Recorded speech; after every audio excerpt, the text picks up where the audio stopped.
네, 박사님 그 미국에서는 지금 이제 대선 경쟁이 치열한데요. 유력 후보 중 한 명이 트럼프 후보는 러시아 우크라이나 전쟁을 휴전을 협상할 수 있다. 지금의 뭐 바이든 대통령처럼 뭐 이렇게 막 절대 안 돼 막 이런 느낌이 아니거든요.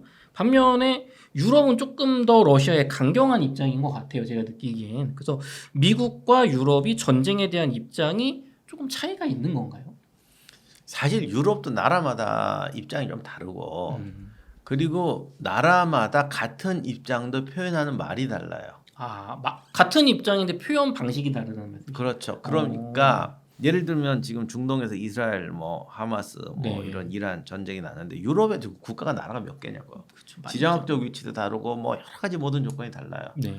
그럼 예를 들면 이스라엘을 비난한다거나 네. 또는 뭐 이란을 비난한다고 했을 때도 어조가 다르다는 거죠. 그러니까 어떤 이해관계가 같다고 하더라도 네. 자기네 정치적, 그러니까 국가에서 나오는 말은 다 국내 정치적 그 가치관이 들어가 있어요. 목표, 의도가.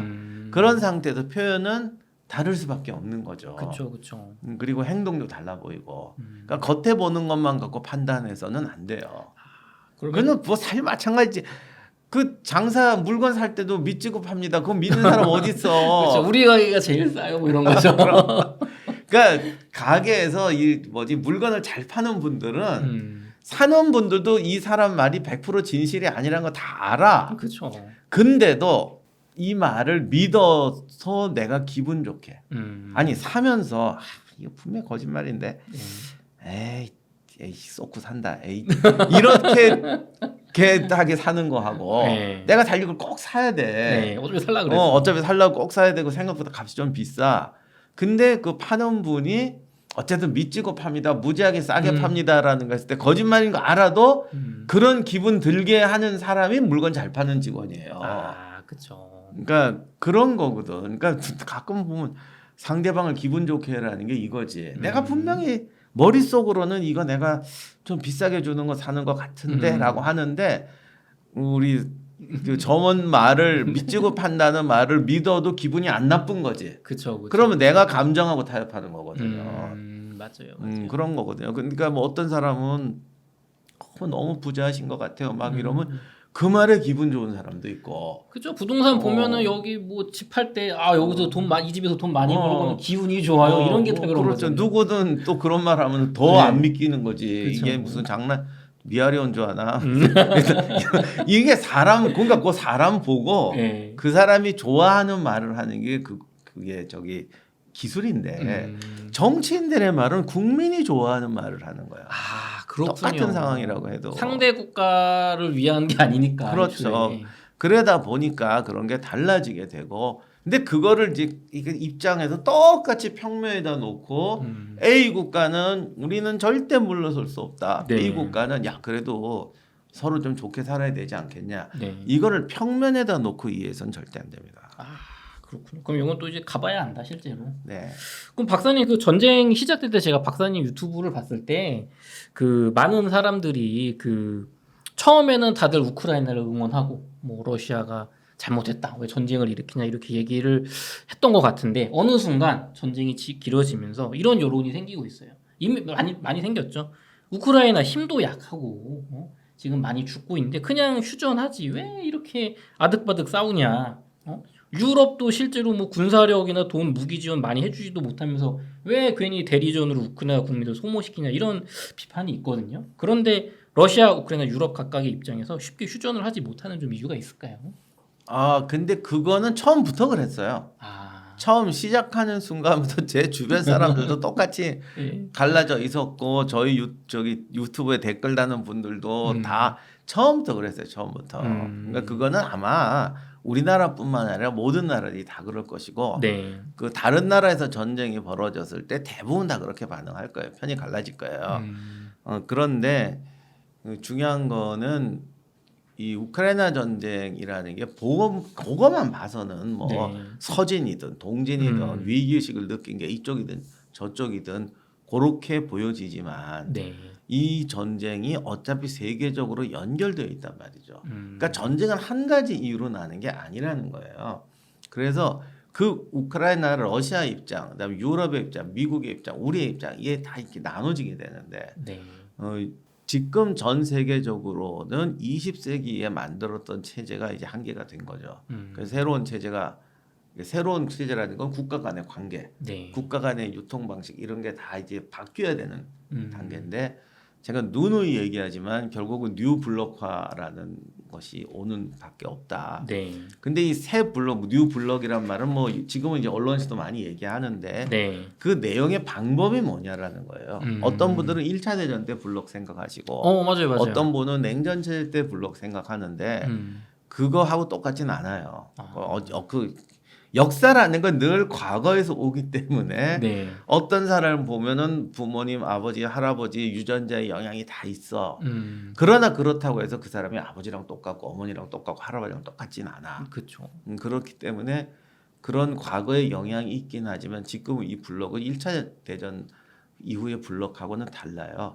아무튼 이런 과정 속에서 여러 가지 지금 이해관계와 이 재정립 관계가 있는데 많은 부분 사람들이 그 중에 일부만 보거나 또는 또 자기 처지가 다르니까 네. 그 중에 어떤 부분이 내 삶에 큰 영향을 미치게 되는 거죠. 그러니까 가치관이 다 달라지게 되고 네. 이것이 어떤 해석의 차이, 대응의 차이, 응원의 차이로 나오게 되는 거죠. 근데 그런 게 명확할 때는 오히려 아주 명확해져요. 네. 예를 들면 우리나라는 과거에는 이스라엘 편을 많이 들던 나라였지. 그렇죠. 뭐 6.1 전쟁 나오고 했을 때 막 정말 대한민국이 다 들썩들썩하면서 우리가 이긴 것처럼 막 하고 뭐 그랬던. 물론 그때도 안 그런 분이 계셨습니다만 네.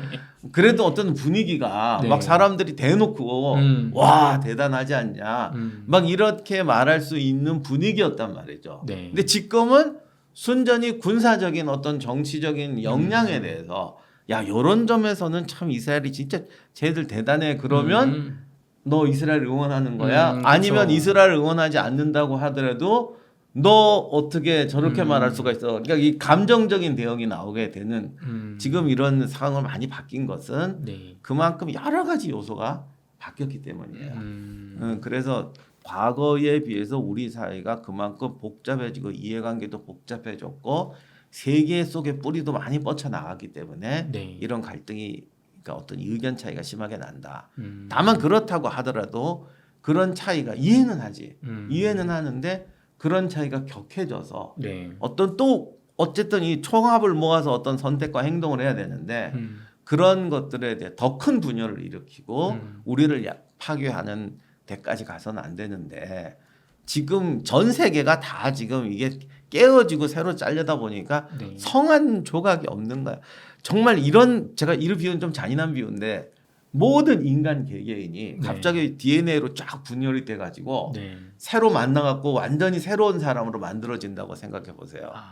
얼마나 난리가 나겠어요.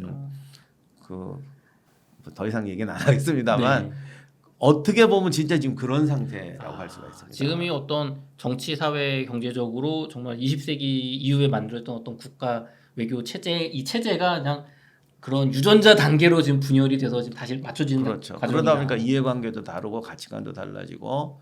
그러면은 박사님 저 같은 일반인들은 요즘 드는 생각이 아니 유럽이나 미국도 우크라이나에서 러시아 팽창을 저지하려고 이렇게 뭐 지원하고 있는 거잖아요. 그게 그렇게 중요하면 찔끔찔끔 막 갖다 주지 말고 포탄도 막 부족하게 주지 말고 F-35 전투기 주고 막 이런 최신 무기 지원해서 전쟁 끝내면 되는 거 아닙니까? 두 가지 문제가 있죠. 예를 들면 러시아는 어차피 큰 나라예요. 네. 옛날에 그 누가 쓴 첩보 소설인데 첩보 소설이니까 양해를 하자고요. 네. 그 냉전 시대에 A라는 그러니까 그 소련이었어. 소련의 어떤 초강경파가 그때 이제 그 대탕트를 반대하는 요즘 말로 뭐 이쪽에서 말하는 극우파 비슷한 애가 이걸 방해하려고 핵폭탄을 터뜨리려고 하는 거야. 그거를 이제 뭐 영화니까 당연히 안 터지지. 주인공이 막았어. 그런데 조건은 근데 그걸 하기 위해서 소련 내부에 있는 그 덜 극단적인 우호파의 도움을 받은 거야. 그래서 얘를 잡아서 이제 했어. 그랬는데 대신에 이제 이걸 공개 안 하고 무슨 사건 사고처럼 묻어버리기로 한 거예요. 그랬더니 이걸 해결한 그 주인공이 MI6인가 MI5 대정부가 MI5, MI6야 MI5인가 하여간 가갖고 왜 이렇게 합니까? 이게 저 소련의 저 악질 놈들의 저희들을 아주 이번에 아주 뽑아낼 기회인데 이걸 왜 묻습니까? 그랬더니 이렇게 말하죠. 센 나라는 살살 다뤄야 된다. 왜냐하면 세게 다루면 그 온건파들도 또 터져 나올 수가 있어.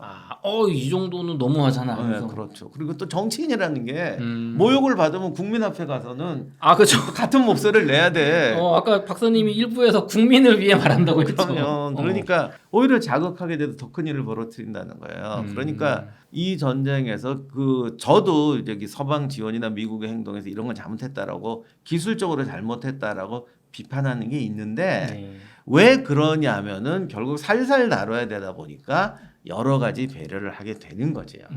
그래서 다시 말하면 그래도 그 메뉴가 아니라 이 메뉴를 썼어야지라는 비판을 할 수가 있는데 그 고민을 했던 거는 이해할 수가 있다라는 겁니다. 러시아를 너무 자극하면 안 된다. 그렇죠. 그런 부분이 확실히 있습니다. 그 다음에 사실은 유럽이나 미국도 이제는 국내 여론이 다 갈려 있고 옛날 같지 않아요. 그러니까 자기들도 모르는 거지, 자기들도.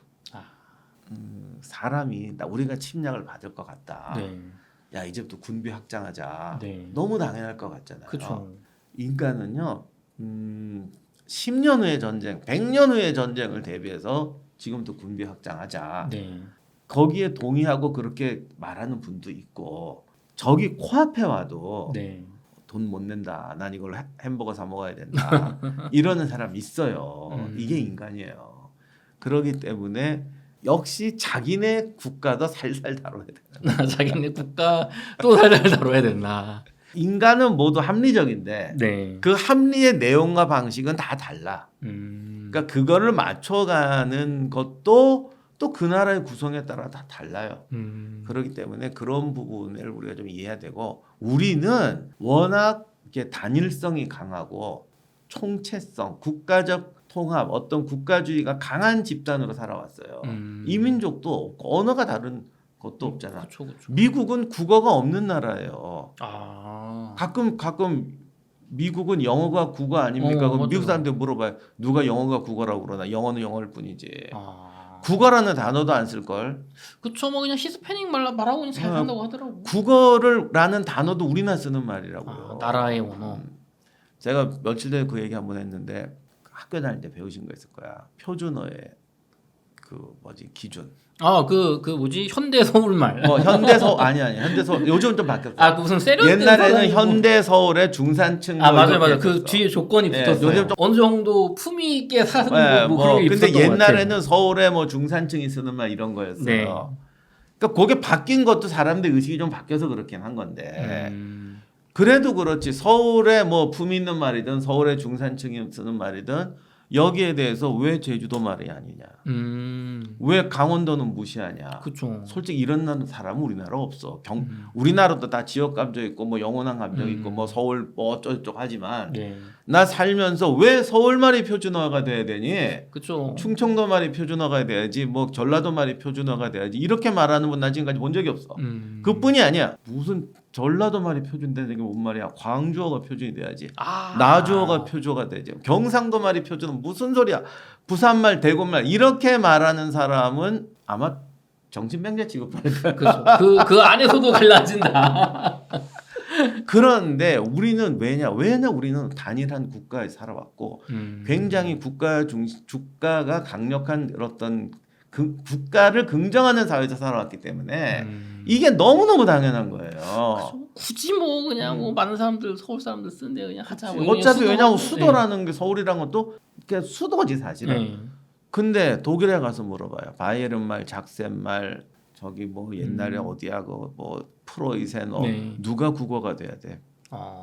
그리고 만약에 베를린 프로이세너가 국어가 돼야 된다 그러면 사람들은 그래 니네들이 제일 세니까 내가 참는다 이런 식이지.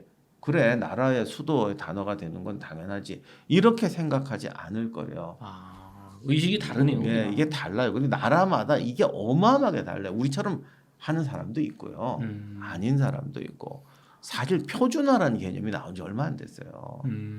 근대 국가 만들고 절대 왕정 나오고 근대 국가 만들고 계몽주의 하면서 국가와 민족이라는 게 어떤 하나의 정치 체제로 만들어질 때 유럽의 경우 네. 그때 나온 거예요. 그래서 유럽에서도 모든 유럽이 원래 다 봉건주의 국가였고 독일은 뭐 저 19세기에 네. 통일됐잖아. 그렇죠. 그럼 유럽에서 국가라는 체제를 가장 발달시킨 나라가 어디냐? 프랑스 아니에요? 프랑스예요. 네. 다들 우리는 그 프랑스 혁명만 생각하는데 사실 유럽의 모든 나라의 근대법과 국가 구조의 모델은 프랑스였어요. 그러면 표준어라는 거를 처음 만든 나라는 어디겠어? 뭐 프랑스 아니에요? 당연히 프랑스예요. 네. 지금도 프랑스는 거기에 대해서 어마어마한 자부심을 갖고 있어요. 표준어를 만들었다 우리. 예, 이번 올림픽 쇼 할 때도 그래서 그 프랑스 국학원인가 프랑스 아카데미인가가 그 배경에 나왔을 거예요. 근데 우리는 표준어 그러면 당연한 거 아닌가? 뭐 그거 가지고 호들갑이야. 사투리 쓰면 챔피언데? 그 대통령이 사투리를 쓰면 저 아저씨 왜 저래? 공식적인 자리에서는 뭐 그냥 표준어 써야지 막 이런 느낌이죠. 맞아. 근데 영국의 웨일저가 영어가 아닙니다. 그게 완전히 달라요. 예를 들면 뭐 밥 먹었냐? 밥 먹었슈? 이 수준이 아니야. 못 알아들을 정도. 밥 먹었니? 뭐 Do you have a breakfast? 이 수준이에요, 진짜. 그랬는데 그 웨일즈 출신이 그때 디즈레일리인가 누가 수상이 됐대. 웨일즈 당당하게 한다고. 넌 어느 나라 사람이야? 안 그래 걔들은. 영국 수상인데 나는 내 고향말 쓸 거야. 그렇군요. 그만큼 그러니까 내 말은 이만큼 나라마다 환경이 다르다는 거예요. 그러기 때문에 어떤 이런 이해관계, 그 지금 예를 들면 우크라이나 전쟁이든 뭐든 간에 우리처럼 쉽게 통합적으로 생각하지 않는다는 겁니다. 그러면 우리처럼 쉽게 그냥 도와줄 때 확 끝나게 도와줘 이런 게 내부적으로 될 수가 없는 거예요. 그러니까 그거는 항상 전제가 뭐냐면 국가의 이익은 우리 모두에게 공통인 것이다.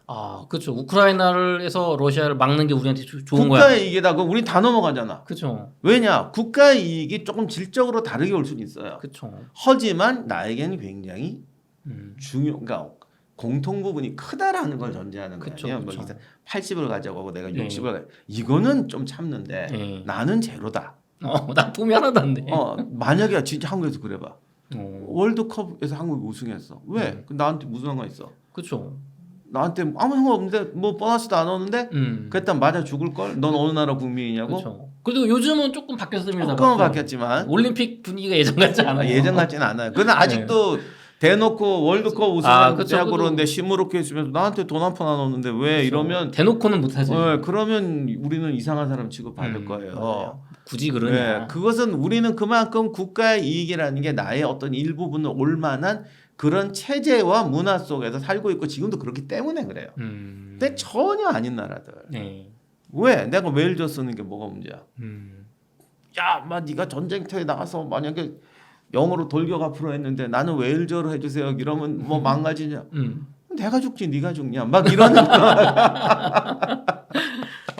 그렇군요. 그러니까 우린 그런 걸 이해를 못 하잖아요. 네. 근데 그런 나라도 많다라는 걸 좀 이해했으면 좋겠습니다. 알겠습니다.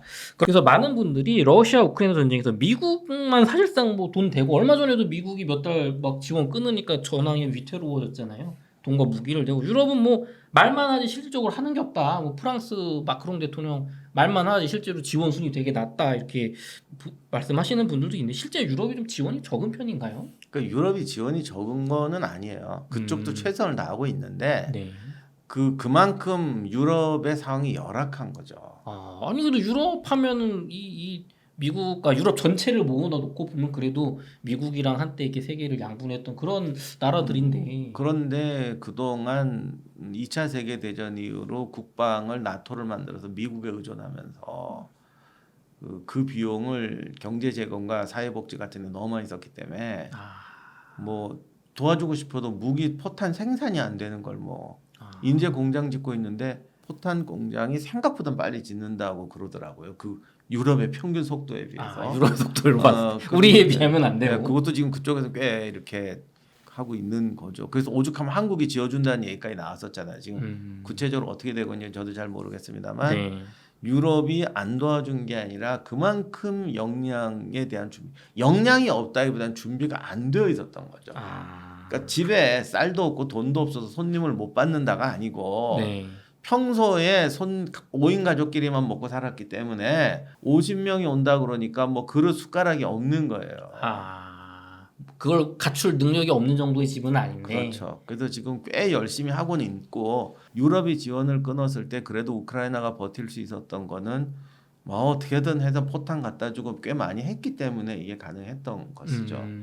아무튼 유럽이 그동안 국방을 너무 소홀히 했던 것은 맞는 것이고 알면서도 실행을 못하고 있었는데 근데 이건 중요한 건 이겁니다. 그러면 유럽 사람들은 유럽 정치인들은 국방의 중요성을 몰랐냐? 알았죠. 그리고 이 사건 나기 전에 이미 미국이 빠지면서 원래 나토가 협약을 맺을 때 각자가 최소한 GDP의 2%는 투자한다는 전제였어요. 군사력의 2%는 아니요, 국가 재정의 2%는 군사비에 투입한다라는 거였는데 한참 많이 내려갔을 때 다들 1.5 이하로 내려갔었어요. 맞아요. 그 독일 메르켈 총리 시절에 무슨 뭐 훈련할 때 무기가 없어서 빗자루에다가 뭐 치라고. 아니 뭐 돈을 안 주니까. 네. 그러니까 지금 많이 올렸어요. 독일도 많이 올렸는데 5%까지는 못하고 2몇 프로 왔고 많은 나라들이 1몇 프로만 그랬습니다. 그러니까 그거는 말이 아니라 국민들이 내가 좀 허리띠를 졸라매야 돼. 뭔가 희생하고. 그쵸. 그러다 보니까 이게 어려운 것이고 이제 프랑스는 또 이제 국방비 0.5%만 올려도 폭동날 수도 있어. 이탈리아 같은 데는. 그런 어려운 문제가 있는데 진짜 푸틴이 이건 도와준 거예요. 그래서 이게 이대로 더 갔으면 더 이제 준비가 안 됐을 텐데. 그렇죠. 그렇군요. 그 박사님 말씀하신 얘기 듣고 보니까 저는 약간 그 임진왜란 시절 생각이 나요. 우리 조선도 명나라가 이제 북방에서 그 우호 관계가 되면서 그냥 뭐 전쟁 날 일이 없으니까 그냥 수백 년 동안 이제 뭐랄까요, 좀 군사력에 돈을 안 써도 되는 시기가 있었잖아요. 그랬다가 이제 일본이 쳐들어오고 참 힘든 시기를 겪었던 것 같은데 그때도 좀 우리나라가 지금 이 유럽의 상황과 비슷하다고 볼 수 있을까요? 준비 면에서? 더했지 한국은. 그랬나요? 조선은 더했죠. 조선은 많은 사람들이 잘못 알고 계신 게 국방비를 투자를 안 한 게 아니에요. 국방비를 투자를 하는데 국방이란 이런 겁니다. 예를 들어서 칼과 창으로 싸운다 네. 했을 때 1인당 칼, 창 비용이 얼마야? 근데 생각보다 비싸요. 예를 들면 무장시키는데 뭐 얼마가 든다. 네. 전쟁 수행하는데 얼마가 든다 했어요. 지금 근데 이제 전투기가 나오고 뭐 네. 탱크가 요즘 탱크 하나도 몇 천억 막 100억 뭐 몇백억 넘어요. 몇백억 넘어요 진짜 어마어마해. 그러면 앞으로 이제 그런 시대가 됐어요. 근데 우리는 칼창은 작업할 수 있는데 네. 전투기 뭐 몇 천억짜리 전투기 만드니까 돈이 없어. 네. 그럼 여기서 어떻게 해야 돼? 그냥 포기하고 남의 나라 속국이 되자. 이제 남이 쳐들어오면 칼 갖고 싸우든가 뭐 안 되니까 그냥 포기하자. 이렇게 해야 됩니까? 아니면 전투기도 만들고 탱크도 만들자. 근데 전투기도 만들고 탱크도 만들려니까 돈이 있어야 만들지. 그렇죠. 그럼 어떻게 해야 돼? 국가 산업 체제를 바꿔서 돈을 벌도록 해야 돼요. 그렇죠. 뭐 산업 투자도 하든 경제 구조를 바꾸든지 해야 돼요. 네. 근데 그 싫어. 나는 그냥 요대로 살 거야. 지금이 좋아. 좋아. 세금은 1%더 낼게. 1%더 내면 뭐해? 안 돼. 그럼 그렇다고 그럼 다 내놔. 네. 이럴 수는 없잖아요. 그렇죠. 그러니까 사실 그걸 안 한 거야. 그걸. 그러면 사회를 바꾸고 산업 투자해야 되는데 그렇게 되면 신분제도 바뀌고 뭐도 바뀌고 다 바뀌어야 돼.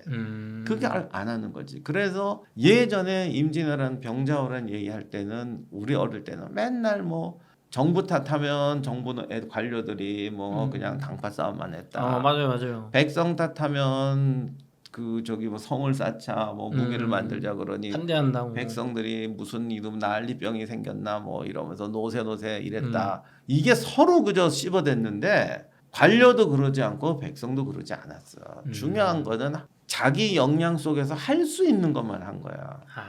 그것을 하기 위해서 이제 바꿔야 된다. 네. 그걸 안 한 거죠. 그걸. 그럼 어떻게 보면 지금 유럽은 그 각성의 계기가 이번이 될 수 있겠네요. 잘 쉽지는 않습니다. 국방비라는 건요, 내가 허리띠 쫄라매 갖고 바꿀 수 있는 게 아니에요. 사실은 자기의 삶과 이걸 다 바꿔야 돼요. 예를 들면 내가 이런 말하면 또 어떤 분이 기분 나빠하실지도 모르겠는데, 예를 복지 비용 줄여야 돼요. 네. 그럼 또 누가 그러겠죠. 너 국군이야. 그쵸. 뭐 굶어 죽으란 말이야. 네. 복지 비용을 줄이자는 건 그러니까 저 없는 사람들을 굶겨 죽이고 병원비 깎자 이러는 게 아니라 그러니까 모든 시스템을 새로 이제 바꿔야 된단 말이야. 지금 우리는 그래 실업자 5%, 뭐 애들은 뭐 이렇게 돼서 이렇게 돼도 할 수 없지 뭐 산업이 없는데. 그리고 그냥 복지비로 주자. 그러니까 복지비를 끊으면 일자리를 만들어야지. 일자리를 만들려면 어떤 산업을 일으켜야 되나. 그리고 이렇게 되면 급하면 이런 거라도 일으켜야 되는데 그러려면 애들의 교육 구조나 애들의 의식 구조도 바꿔야 된다. 이렇게 갈 수 있는 거 아니야. 네. 우리가 말은 참 좋아해. 뭐 미국이 뭐 굴뚝 산업이 없어졌대. 금융만 하고. 그 아저씨들은 굴뚝 산업 왜 없겠어? 금융만 우리도 그렇잖아. 공장에 나가서 일하려면 싫어하잖아. 맞아요. 그럼 굴뚝 산업을 가져온다는 건 사실 애들 보고 저기 손에 기름 묻히라는 얘기예요. 그렇죠. 제가 옛날에 어느 공장에서 일하는 분들을 만난 적이 있어요. 네. 옛날에는 블루 칼라, 화이트 칼라의 격차가 굉장히 커졌어요. 네. 컸었죠. 많이 줄었고 심지어 역전이 됐어요. 그때 이제 블루 칼라였던 분들을 만났어요. 그거 어떻게 생각하시냐 그랬더니 블루 칼라의 임금이 올라가니까 네. 이제는 아이를 대학 보내고 더 유복하게 살 수 있게 된 거죠. 그러면 자식들도 너도 블루 칼라가 되라고 그러느냐? No. 내 목표는 우리 애한테 기름밥 안 먹이는 겁니다. 라고 말하는 걸 내가 수도 없이 만났어요. 저는 기름밥이란 용어 자체가 잘못됐다고 진짜 생각해요. 아니 굳이 왜 이렇게 생각하십니까? 옛날에는 정말 기름밥 소리 들을 만한 시절도 있었어. 진짜 이게 그 덕지덕지고 밥 먹을 때는 그거 그냥 하면서 먹어야 돼. 지금도 그런 데가 있죠. 그런 데가 있지만 그래도 많이 좋아졌고 그분들은 그런 건 아니었어요. 그런데도 그렇게 얘기해요. 그러다 또 세월이 지나니까 이제는 애들이 블루 칼라가 되고 싶다고 해요. 그러니까 그만큼 이게 이렇게 뭔가 자꾸 바뀌어가는 거야. 네. 근데 그렇게 돼서 공장이 조금 해가지고 블루 칼라가 된다 그러면 좋은 건데 네. 만약에 블루 칼라 일자리를 막 늘려야 된다 그러면 주민들은 시끄러운 거 이겨내야 되고 그쵸. 지금 아파트 단지 옆에 공장 생긴다면 난리치면서 지식산업센터만 세우라고 지식산업센터는 텅텅 비어 있어. 더 이상 화이트 칼라 직장이 없어. 네. 그래도 그것만 세우라고 하는 사회야. 그걸 바꿔야 되잖아. 서로 불편함을 잡아내야 되고. 그쵸. 그 삼성 반도체 같은 공장만 지을 수 있다면 얼마나 좋겠어. 근데 그걸로는 인구의 1%도 수용을 못한다. 남는 애들 하려면 할 수 없다. 다시 이제 좀 이렇게 시끄러운 소음으로 가자. 네. 이 고통과 각오와 결심을 다시 이겨내야 되는 거죠. 그럼 과거에 우리나라의 그 조선도 그렇고 현재 유럽도 그렇고 이렇게 그냥 이걸 정말 총체적 개혁을 해야 된다. 이 고통을 그렇죠. 이기고 그런 것들을 바꿔야 되니까 이게 쉬운 게 아니고 말로도 안 되고 설득으로도 안 되고. 그리고 또 유럽 거기 뭐 프랑스 사는 분들 입장에서는 뭐 내 지금 당장 연금이 중요하지. 아니 그 누나 다 15년 뒤에 뭐 전쟁 준비가 뭐가 중요하겠어요. 사람들이 말로는 말이죠. 정말 몇 년 후에 뭐 이렇게 된다 그러면 우리 미리 합시다 그러면 할 것 같지. 그리고 남들이 안 하고 말 좋은 비유인데 만약에 그래서 프랑스에서 폭동 나고 개선문이 불타고 그러면 우리 그래 저것들은 저 나라 망해도 싸지죠. 우리 똑같아. 우리나라도 사실 저 연금 개혁 관리 다 못하고 있잖아요. 그러니까 이런 것들은 정말 현실적 위기감이 없이는 하기 힘든 건데요. 네. 그래서 세상은 이렇게 아름답게 굴러가질 않고 이렇게 막 뒹굴고 뭐 고통을 받으면서 굴러가는 것 같아. 인생도 그렇고. 알겠습니다. 박사님 이어서 저희 러시아와 이제 유럽의 좀 갈등의 역사에 대해서 조금 더 과거로 가서 한번 또 얘기 나눠보도록 하겠습니다.